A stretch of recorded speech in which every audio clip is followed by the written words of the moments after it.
Merci. Pour le groupe Les Républicains, la parole est à Madame Nicole Ameline. Merci Madame la Présidente, Monsieur le Ministre, Madame la Rapporteure. Mes chers collègues, ce texte, Monsieur le Ministre, nous ramène au défi global de l'alimentation, réaffirmé cette année encore naturellement par les Nations Unies, mais aussi plus directement au paradoxe qui oppose ce défi immense à la crise actuelle et structurelle de nos capacités de production. Car si notre agriculture reste l'une des meilleures du monde, cette performance macroéconomique ne rend pas compte de la vulnérabilité extrême dans laquelle se trouvent aujourd'hui nos filières d'élevage et de lait et de l'absolue nécessité de trouver des voies d'avenir. Et Madame la rapporteure, vous avez recherché à travers ce texte précisément un élément de sortie de crise en consolidant la diversification de l'activité agricole en complément de l'agriculture traditionnelle, en renforçant les circuits courts et de proximité, ce qui peut effectivement contribuer à la valorisation du revenu. Et de ce point de vue, cette proposition est utile et positive. Je vois aussi dans ce texte, en tant qu'élu du Pays d'Auge, ayant soutenu à travers 2 pôles d'excellence rurale la promotion des filières les plus prestigieuses de Normandie, non seulement un retour positif à certaines pratiques anciennes, mais surtout le contrepoint utile à la globalisation des marchés et à la volatilité des prix qui en résultent.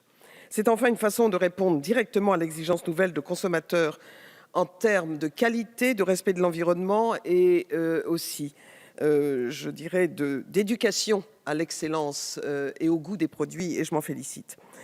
Mais ma préoccupation, Monsieur le Ministre, est d'abord et avant tout liée aux conditions d'efficacité d'une telle proposition au regard de l'urgence qui touche la survie même de nos exploitations et de nos producteurs. Vous l'avez dit tout à l'heure, beaucoup de ceux-ci sont proches du renoncement, voire du désespoir, et peut-être encore un peu trop éloigné de voies d'avenir, tant la situation est préoccupante. C'est une première remarque, mais c'est une remarque en forme de préalable, car il me semble essentiel que la mise en œuvre du plan d'urgence que vous avez mis en place soit accélérée et menée à bien afin que les exploitations les plus en difficulté ne soient pas les plus éloignées aussi de ces dispositifs de soutien. Nous devons aussi garder à l'esprit non seulement l'urgence, mais l'approche globale. Et je voudrais revenir un instant aussi sur l'évaluation que vous aviez évoquée s'agissant de la contractualisation laitière.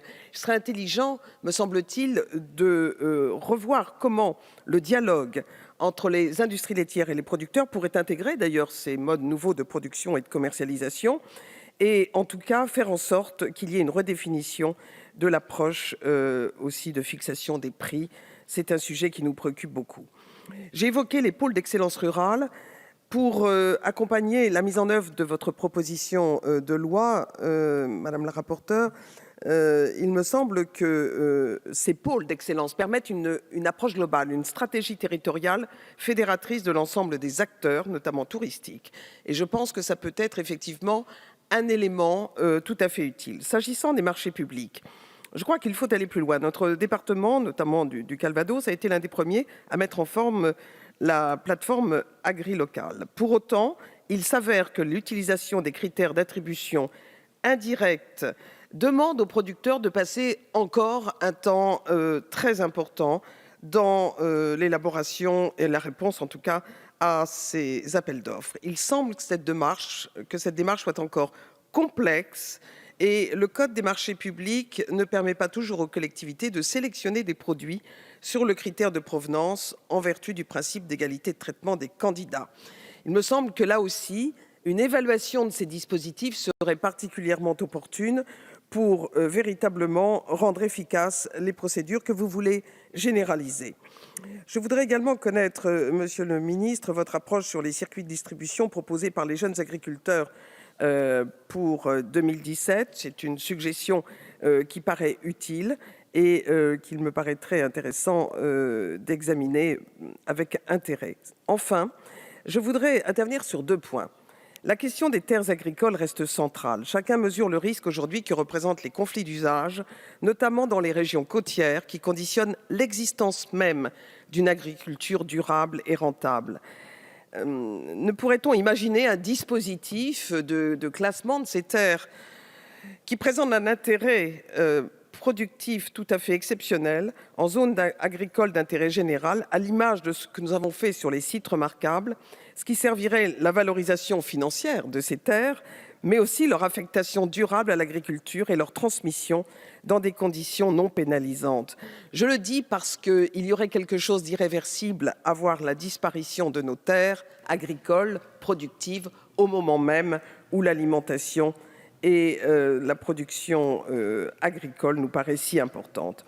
Enfin, rien ne saurait s'imposer davantage que l'allègement significatif des normes, des contraintes et plus généralement le fait que l'insécurité économique et financière liée aujourd'hui aux incertitudes concernant les délais et le montant du paiement des primes attendues par les exploitants agricoles pénalise l'environnement quotidien de nos producteurs. C'est donc une approche générale que je souhaiterais voir valoriser en même temps que ce texte qui recueille néanmoins notre approbation compte tenu de son intérêt et surtout de l'idée qu'il donne aujourd'hui d'une agriculture moderne en complément, je dis bien en complément, de l'agriculture traditionnelle. Merci.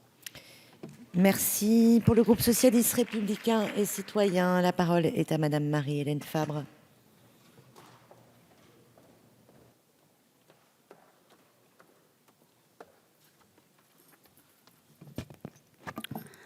Madame la présidente, monsieur le ministre, madame la rapporteure, madame la présidente de la commission des affaires économiques, mes chers collègues. Sur la majorité des bancs de cette assemblée, nous constatons que les circuits courts sont l'une des réponses à la fois à la crise de l'agriculture et à la crise sociale que traverse notre pays. Depuis plus de 50 ans, avec le développement d'une agriculture de plus en plus productiviste et standardisée, les opérations de production de la consommation des produits alimentaires ont été de plus en plus séparées.